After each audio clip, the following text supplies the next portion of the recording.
बहिनीले कति दुःख गर्नुहुन्छ, यही दुःखको काम गरेर आफ्नो 8 वर्षको छोरी र आफू पालिनुहुन्छ। सुरुमा चाहिँ गाह्रो भयो, कसैले पनि साथ दिनुभएको थिएन। कोही छैन नि त मलाई साथ दिने, कोही पनि आफन्तहरू त धेरै हुनुहुन्छ, तर यही बेलामा चिन्निँदो रहेछ के को शत्रुको मित्र भनेर।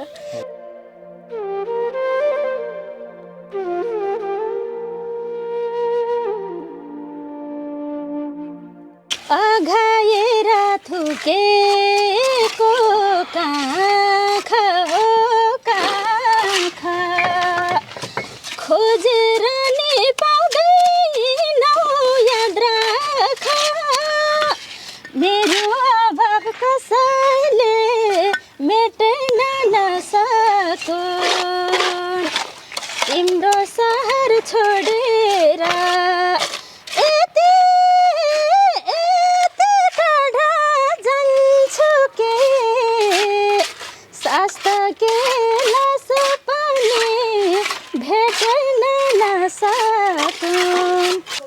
कहिले नगरेकोलाई गाह्रो हुन्छ। अब हामी त बानी परिसक्यो। हजुरको? हजुर।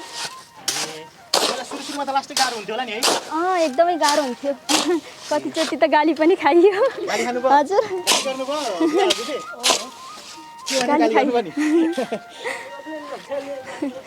काम गर्न जानिने भनेर गाली गर्नुभयो, अनि म रुन्थेँ। म भित्रभित्रै रुन्थेँ, म बाहिर देखाउँथिनँ। कति भयो नि श्रीमान टाढिएको? 2 वर्ष भयो। 2 वर्ष भयो। हजुर। हे गयौ तिमी सर्वसो लिएर, सर्वसो लिएर, फुलको जवाफ पत्थरले दिएर, म त बाग्लुङ बिना मारेको, म त बाग्लुङ बिना मारेको, एउटै कुरा सोध्नु छ सानोलाई, मेरो माया किन मारेको। सानै छ, अब हेर्ने कोही छैन, भाडामा बस्ने हो होइन, भाडा तिर्नुपर्छ। महिनाको 3000 तिर्छु मैले, अनि बोर्डिङ पढाइरहेको छु। अनि काममा आउँदाखेरि नानीलाई लिएर स्कुलमा छोड्छु, अनि त्यसपछि खाजा खाने टाइम हुन्छ। खाजा खाने टाइम भएपछि अनि खाजा खाएर एकछिन काम गरेर अनि ठ्याक्कै 4 बजे नानीको छुट्टी हुन्छ, अनि घरमा लगेर छोडेर आएर अनि फेरि काम गर्छु, अनि 7 बजे घरमा जान्छु। कति दुःख गर्नु भएको छ है? सुरुमा त अब यो सामानहरू पनि चिन्न गाह्रै हुन्छ, अनि उहाँहरूले अब एक थोक माग्दाखेरि अर्को थोक लग्दाखेरि अनि गाली खाइन्छ। दर्शक महानुभावहरू नमस्कार, मेरो नाम गोविन्द्र साउद हो। दर्शक महानुभावहरू यतिखेर नै म काठमाडौँबाट चितवन आइपुगेको छु। तपाईँले मेरो फ्रेममा देखिराख्नु भएको छ बहिनी बाग्लुङकी देवी बोहरा अहिले चितवनमा आएर मजदुरी काम गरेर आफ्नो जीविका पार्जन गरिरहेकी छन्। हो दर्शक महानुभावहरू, निकै नै मिठो आवाजकी धनी बहिनी देवीको आज भने हामी यो काम गर्ने ठाउँमै आएर तपाईँहरूको माझ उहाँका दुःख सुखका कथाहरू तपाईँहरूको माझ राख्ने प्रयास गरिरहेको छु। यतिखेर बहिनी देविकाको तपाईँहरूको माझ भिडियो राख्दैछु, कृपया भिडियो अन्त्यसम्म हेर्नुहोला र कहाँबाट के गर्दै हुनुहुन्छ त्यो पनि कमेन्ट बक्समा लेख्नु होला भन्दै लाग्छु म कुराकानीतर्फ। नमस्ते। नमस्ते। सन्चै हुनुहुन्छ? हो, धेरै गीत गाउनुहुन्छ है सानदेखि? हजुर। ल एउटा गीत गाइदिनुहोस् न सुरुमा। हजुर। बाँचेर नि अर्थ छैन, अब कसो गरौँ, आँखै बन्द गरी परान फालम क्या हो बरु, एकलो यो न्याउले म मरेर चितामा जल्दै गर्दा फुल चढाउन भ्याउले के नभ्याउले, म मरेर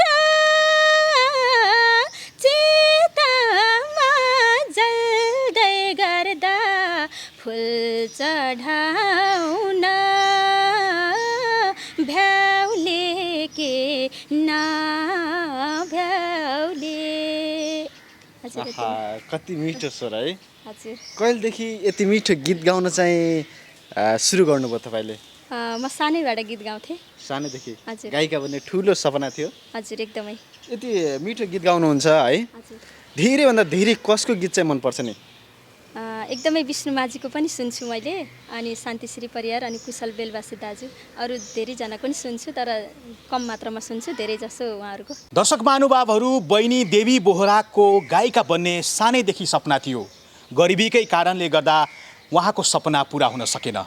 2 वर्ष अगाडि मात्रै उहाँका श्रीमानले उहाँलाई छोडेर गइसकेपछि बिहानदेखि बेलुकासम्म अरूको मजदुरी काम गरेर, लेबर काम गरेर आफ्नो 8 वर्षको छोरी र आफूलाई पाल्दै आउनु भएको छ यति बेला चितवनमा। दर्शक महानुभावहरू, देवी बोहरा बहिनी जहाँ काम गर्नुहुन्छ यति बेला म उहाँ काम गर्ने ठाउँमै आइपुगेको छु। मिठो स्वर भएर पनि, भान्साको भान्सामै रहनुपर्ने मिठो स्वर भएर पनि जहाँको त्यहीँ नै रहनुपर्ने भएको छ यति बेला देवी बोहरा बहिनीलाई। किनभने उहाँ भाग्यले ठगेको जस्तो लाग्छ। धेरै हन्डर ठक्कर खानुभयो उहाँले। मलाई फोनमा पनि धेरै कुराकानी गर्नुभएको थियो। मैले सुरुमा तपाईँहरूमाझ उहाँको आवाजलाई राखेको थिएँ। यतापट्टि उहाँ काम गर्दै हुनुहुन्छ, यो घरको काम चलिरहेको छ, कन्स्ट्रक्सनको काम चलिरहेको छ। उहाँ यस्तो दुःखको काम गर्नुहुन्छ। एउटा महिला भएर यस किसिमको काम गर्दाखेरि साँच्चीकै दुःख त हुन्छ नै। दुःख भए पनि आफ्नो पेट पाल्नको लागि, आफ्नो छोरीलाई पाल्नको लागि भए पनि, आफ्नो परिवार पाल्नको लागि भए पनि यति बेला देवी बोहरा बहिनीले काम गर्नुहुन्छ। मैले हजुर काम एकैछिन डिस्टर्ब गर्न चाहेँ है। नमस्कार हजुरलाई। नमस्ते। यतापट्टि बुवा हजुर सबैलाई नमस्ते। नमस्ते दिदी। यो कामको ठेक्का लिनुभएको उहाँले। बुवा म एकैछिन उहाँसँग टाइम लिन्छु है, एकैछिन हुन्छ? किनभने उहाँको आवाज एकदमै मन पर्यो मलाई होइन बुवा, एकदम मिठो लाग्छ। तपाईँहरूलाई मनपर्छ पर्दैन उहाँको आवाज? मनपर्छ। अब देवी बोहरा बहिनीको यहाँ काम गर्ने ठाउँमै आइपुगेका छौँ।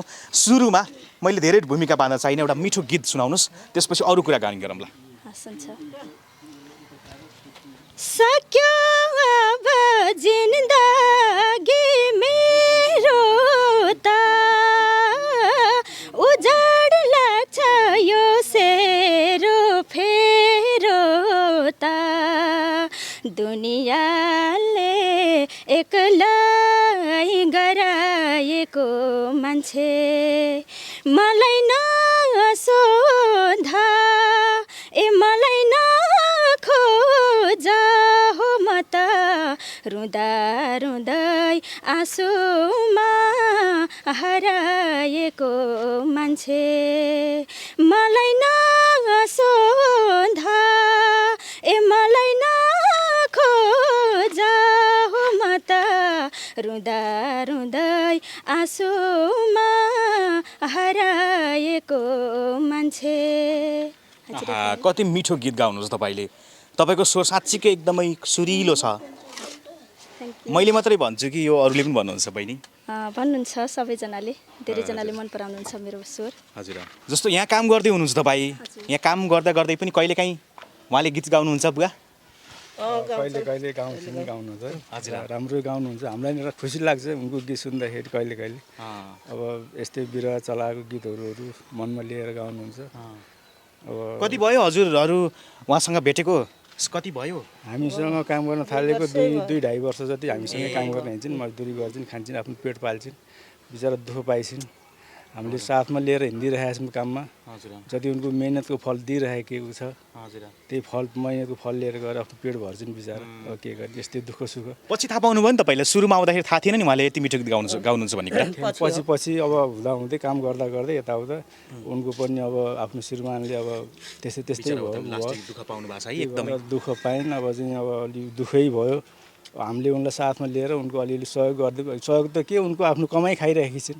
हामीले काम खोजेका छौँ। सपोर्ट आफ्नो एउटा यो अभिभावकको हिसाबले तपाईँहरूले जुन हिसाबले गर्नुभएको छ उहाँको लागि तपाईँहरूलाई एकदमै मनैदेखि धन्यवाद छ है। म हजुरहरूको काम पनि डिस्टर्ब गर्न चाहिनँ। म बहिनीसँग थोरै समय लिन्छु है। गर्मी एकदम त छ है चितवनको गर्मी। त्यसमाथि पनि अब यो यस्तो किसिमको काम गर्दाखेरि है गर्मी त बढी नै छ। बहिनीलाई पसिना अलिकति कम आउँदो रहेछ है? आउँछ नि बेसरी नै आउँछ है। अहिले म एकछिन आउँदैछु भन्ने खबर पाइसकेपछि सायद बहिनी तयारीमा बस्नु भएको थियो होला। यस्तो गर्मी छ है। अब अहिले त अझै चितवनको गर्मी अलिकति कम भएको हो है। हजुर आज अलिक कम भएको है छ। आज अलिक कम भएको छ। हिजो अस्ति बेसरी लागिरहेको थियो घाम। गाह्रो हुन्छ। यस्तो गर्मीमा काम गर्दाखेरि है लास्टै गाह्रो हुन्छ है बहिनी। एकदमै गाह्रो हुन्छ। तर गर्नुपर्छ गर्नु पर्यो नि है। हजुर किन गर्नु पर्यो होला यस्तो काम? अब खानु पर्यो, पेट पाल्नु पर्यो, छोराछोरी पढाउनु पर्यो, गाह्रो छ। हो त नि। तपाईँको घरमा छोरी हुनुहुन्छ 8 वर्षको? हजुर छोरी छ। कहाँ पढ्दै हुनुहुन्छ अहिले? अहिले स्कुल उसलाई बिरामी भएको छ। अहिले घरमै छ ऊ। जस्तो तपाईँले कसैलाई सुनाइहाल्नु पऱ्यो भने होइन अलिक सजिलो लाग्ने तपाईँलाई गीत, मैले चाहिँ यो गीत एकदम राम्रो तरिकाले गाउन सक्छु है, न्याय दिन सक्छु है भन्ने छ होला नि कुनै गीत? एउटा गाउनुहोस् न ल, सुनाउँ त है। हुन्छ। ल हे गयौ तिमी सर्वसो लिएर, सर्वसो लिएर, फुलको जवाफ पत्थरले दिएर, म त बाग्लुङ बिना मारेको, म त बाग्लुङ बिना मारेको, एउटै कुरा सोध्नु छ सानोलाई, मेरो माया किन मारेको, सर्वसो लिएर, सर्वसो लिएर, फुलको जवाफ पत्थरले दिएर, म त बाग्लुङ बिना मारेको, म त बाग्लुङ बिना मारेको, एउटै कुरा सोध्नु छ सानोलाई, मेरो माया किन मारेको, म त बाग्लुङ बिना मारेको, एउटै कुरा सोध्नु छ सानोलाई, मेरो माया किन मारेको। कति मिठो गीत गाउनुभयो। म त हजुर बिना मारेको होइन, बाग्लुङ बिना मारेको। तपाईँको घर बाग्लुङै हो? हजुर बाग्लुङै हो। कुन ठाउँ हो बाग्लुङ? जैमिनी नगरपालिका जैदी। ए भनेपछि यो आफ्नो ठाउँको गीत गाउँदाखेरि अझै मजा पनि आउँछ होला है। हजुर हजुर एकदमै। ओके बहिनी के काम गर्नुहुन्छ यहाँ? मैले यो जोडाइको लागि मसला बनाउँदैछु अहिले। ए मसला बनाउँदै हुनुहुन्छ। हेर्नुहोस् बहिनीले कति दुःख गर्नुहुन्छ, यही दुःखको काम गरेर आफ्नो 8 वर्षको छोरी र आफू पालिनुहुन्छ। खाजा खाने टाइममा रेस्ट हुन्छ कति बेला नि? ठ्याक्कै 2 बजे। 2 बजीतिर? हजुर 2 बजे रेस्ट हुन्छ। बिहान कति बजी आइपुग्नुहुन्छ नि काममा? 9 बजे। 9 बजीदेखि 2 बजीसम्म काम गर्नै पर्यो होइन? त्यसपछि खाजा खाने टाइम हुन्छ कति समयसम्म? आधा घन्टा हुन्छ। ए आधा घन्टा हुन्छ। त्यसपछि फेरि खटिनु पर्यो। पर्यो। बेलुका कति बजीसम्म काम गर्नुहुन्छ नि? 6 बज्छ, कहिले 7 बज्छ। मसला यस्तो धेरै भयो भने। अब फेरि उता घर पनि जानु पर्यो है। छोरी सानै हुनुहुन्छ, 8 वर्षको भनेको सानै हो। हजुर सानै छ। अब हेर्ने कोही छैन, भाडामा बस्ने हो होइन, भाडा तिर्नुपर्छ। महिनाको 3000 तिर्छु मैले, अनि बोर्डिङ पढाइरहेको छु। अनि काममा आउँदाखेरि नानीलाई लिएर स्कुलमा छोड्छु, अनि त्यसपछि खाजा खाने टाइम हुन्छ। खाजा खाने टाइम भएपछि अनि खाजा खाएर एकछिन काम गरेर अनि ठ्याक्क 4 बजे नानीको छुट्टी हुन्छ, अनि घरमा लगेर छोडेर आएर अनि फेरि काम गर्छु, अनि 7 बजे घरमा जान्छु। कति दुःख गर्नु भएको छ है तपाईँ महिलालाई, कति एउटा बहिनीलाई है, कति गाह्रो छ, कति दुःख छ। जस्तो आफू त्यति धेरै पढ्नु भएन हो? मैले पढ्न 11 पढेको। ए पढ्नु भयो 11? हजुर पढेँ। अझै छोरीलाई त्योभन्दा धेरै पढाउने, धेरै माथि पुर्याउने। अब यो हजुरले जुन काम गर्नुहुन्छ है, यो लेबर काम तपाईँले दुःख गरेर भए पनि आफ्नो छोरीलाई पढाउनु भएको छ। यस्तै काम छोरीले गर्न नपरोस् होइन, ठुलो ठाउँमा पुगोस् मेरो छोरी भनेर दुःख त गर्नुभएको छ तपाईँले। हजुर हजुर उसैको लागि गरिरहेको छु अहिलेसम्म। जस अब मैले जति दुःख भोगे पनि मेरो छोरी पछिको लागि यस्तो गर्न नपरोस् होइन। केही मैले दुःख गरेर छोरीको लागि केही गर्न सकेँ भने छोरीले भविष्य हेर्नु छ नि त छोरीको। यस्तो काम दुःख गरेर गरिरहेको छु, छोरीलाई पढाइरहेको छु। भोलि केही गर्ला उसले होइन, उसकै लागि भनेर खटिरहेको छु म अहिलेसम्म। अब हजुरले विवाह पनि गर्नुभएको थियो होइन, श्रीमान श्रीमती मिलेर काम गरेर छोरी पढाउने, आफ्नो परिवार पाल्ने, त्यस्तो भएको भए कति सजिलो हुन्थ्यो होला, कति सहज हुन्थ्यो होला। आज जस्तो तपाईँले आफ्नो श्रीमानबाट पनि टाढिनु परेको छ है, उहाँ टाढिनु भयो। हजुर। कति भयो नि श्रीमान टाढिएको? 2 वर्ष भयो। 2 वर्ष भयो। हजुर 2 वर्ष भयो। अहिलेसम्म सम्पर्कमा हुनुहुन्न, कहाँ हुनुहुन्छ भन्ने थाहा पनि छैन। कहिल्यै नगरेकोलाई गाह्रो हुन्छ, अब हामी त बानी परिसक्यो। बानी परिसक्यो है हजुरको? हजुर। सुरुमा त लास्टै गाह्रो हुन्थ्यो होला नि है? एकदमै गाह्रो हुन्थ्यो। कतिचोटि त गाली पनि खाइयो। हजुर। गाली खाइयो। काम गर्न जानिने भनेर गाली गर्नुभयो, अनि म रुन्थेँ। म भित्रभित्रै रुन्थेँ, म बाहिर देखाउँथिनँ। के सम्झिनुहुन्थ्यो नि त्यति बेला रुन्छु भन्नु भने? के सम्झिनुहुन्थ्यो नि भाइ? के सम्झिनुहुन्थ्यो नि? अब मैले यस्तो दुःख गरिरहेको छु होइन, सुरुमा अब गाह्रै हुँदो रहेछ। अब कोहीले साथ नदिँदाखेरि यस्तो काममा सिधै म झ्यापै काममा लागेँ, अनि एकदमै गाह्रो भयो। अनि कस्तो के आफैलाई भित्रैदेखि अमिलो भएर आयो कि मन चाहिँ, अनि म रुन्थेँ भित्रभित्रै। तर बाहिर देखाउँदिनँ, म जे होस् भित्रै रुन्छु। सुरुमा त अब यो सामानहरू पनि चिन्न गाह्रै हुन्छ, अनि उहाँहरूले अब एक थोक माग्दाखेरि अर्को थोक लग्दाखेरि अनि गाली खाइन्छ। तपाईँ त अहिले यस्तो हुन्छ नि, बडुवा हुनुहुन्छ कि हुनुहुन्न? अब जस्तो अहिले लेबर काम गर्नुहुन्छ। हजुर। लेबरबाट बडुवा भएर मिस्त्रीतिर?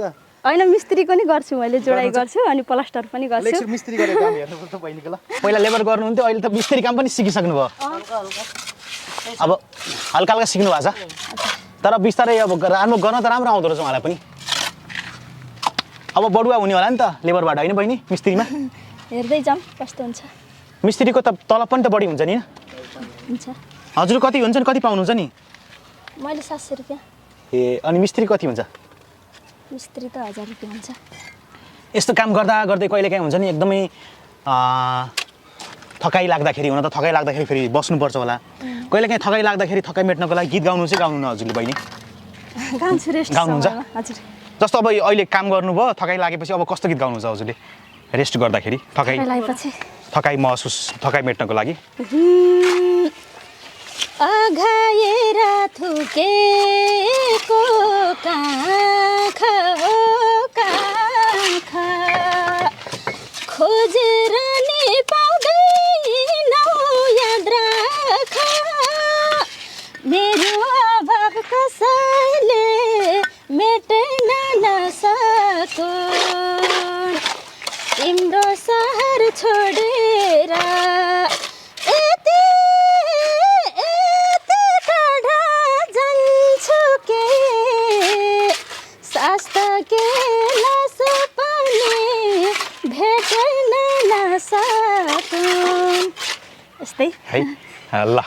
भनेपछि मिस्त्री काम पनि बिस्तारै सिक्दै हुनुहुन्छ है? हजुर। मिस्त्री काम गरेपछि अलिकति सहज होला होइन? पछि केही समयपछि केही थोरै सहज होला। हजुर। मिस्त्री काम गरेपछि एकैछिन अब गर्मी पनि एकदमै चर्को गर्मी भयो है, एकैछिन बसेर तपाईँको अझै मिठो स्वर सुन्न मन लाग्यो। किनकि काम गर्दा गर्दै यस्तो गर्मीमा गाउन अलिकति गाह्रो हुन्छ बहिनी है? हजुर हजुर। आनन्दले शीतलमा बसेर गाउँदाखेरि अझै मिठो सुनिन्छ बहिनीको आवाज, किनकि मैले त्यो सुनेको पनि छु बहिनीले फोनबाट होइन, गाउँदाखेरि एकदम मिठो गाउनु भएको थियो। अहिले काममा हुँदाखेरि, यो घाममा हुँदाखेरि एकदमै स्वर दबिएको जस्तो लाग्यो मलाई। एकैछिन बसेर कुराकानी गरौँ है? हुन्छ ल बहिनी। ल बुवा एकैछिन बसेर कुराकानी गर्छौँ है हामी है? ल।